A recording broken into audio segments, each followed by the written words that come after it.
Alright, I know this is gonna be really dark because my lighting sucks in my room, but alright.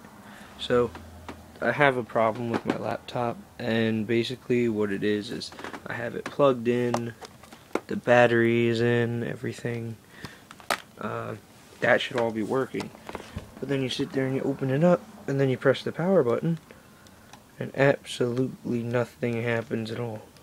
Not even the little charging light comes on. You just press the power button. I tried the hard reset thing where you gotta take out the battery and everything and hold the power button down and then put it back in, but it does not work at all. Nothing's working.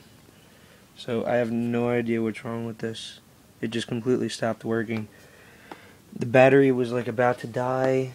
It was at like 7%, and then it finally did that standby thing.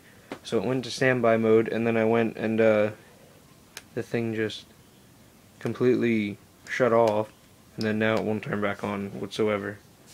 So I have no idea what to do. If you guys can help me, I need help, because it's not working whatsoever. Like, nothing works. You take that out, plug it back in, the only thing that happens is that light comes back on and there's nothing down there for charging. I don't think it's that, because it says that that's plugged in. I don't think it's the charging cable. I don't really think it's a battery either, because I think that has power. But it's just like you go to turn it on and nothing happens whatsoever. So I need to know how to fix this. Alright, whoever can help me, thanks.